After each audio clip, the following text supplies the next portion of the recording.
ఆచి చికెన్ మసాలా. జిఆర్ఎంబీ వివాదంపై తొలిసారిగా స్పందించారు మంత్రి ఉత్తమ్ కుమార్ రెడ్డి. టీవీ9 కి ఇచ్చిన ఇంటర్వ్యూలో హరీష్ రావు ఆరోపణలకి స్ట్రాంగ్ కౌంటర్ ఇచ్చారు. జిఆర్ఎంబీతో పాటు కాళేశ్వరం రిపేర్ కాంట్రవర్సీపై కూడా క్లారిటీ ఇచ్చారు ఉత్తమ్. ఆయన ఏమన్నారో చూద్దాం.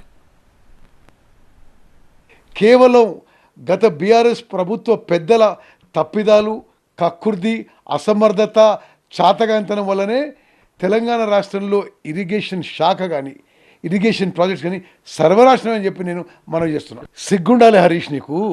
అసలు మేడిగడ్డ బ్యారేజ్ కూలిపోయినందుకు మొత్తం మీ పార్టీ, మీరు పెద్దలందరూ కూడా ముక్కు నేలకు రాసి క్షమాపణ చెప్పాలి. మీరు ఏదో జిఆర్ఎంబీ అంటారు, ఏదో కేఆర్ఎంబీ అంటారు. వీళ్ళు ఉన్నప్పుడు గోదావరి నదీ జలాలపై కానీ కృష్ణా నదీ జలాలపై కానీ తెలంగాణకి తీవ్ర అన్యాయం జరిగింది. తుమ్మడి ఎట్టి ప్రాజెక్టు కట్టడానికి మా ప్రభుత్వం కట్టుబడి ఉంది.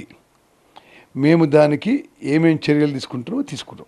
కాళేశ్వరం ప్రాజెక్టులో ఆ 3 బ్యారేజ్ విషయంలో మేము తీసుకుంటున్న చర్యలు, టెస్టింగు ఇవన్నీ కూడా సరి అయిన డైరెక్షన్లో ఉన్నాయని చెప్పి national dam safety authority, central water commission కూడా ఈ మధ్య ఒక 10-15 రోజుల క్రితం మీటింగ్ కూడా నిర్వహించారు. మరి వచ్చే నవంబర్ వరకు అంతా పూర్తయి పనులు మొదలైతే వచ్చే జూన్, జూలై వరకు ఆ 3 బ్యారేజెస్ కూడా మరి తిరిగి ఉపయోగంలో తీసుకురావడానికి ఆ దిశలో మేము పనిచేస్తామని చెప్పి మనం జిఆర్ఎంబీకి అసలు నిర్ణయాధికారమే లేదన్నారు ఉత్తమ్. అలాంటప్పుడు ఎజెండాలో పెడితే ఏంటంటూ ప్రశ్నించారు.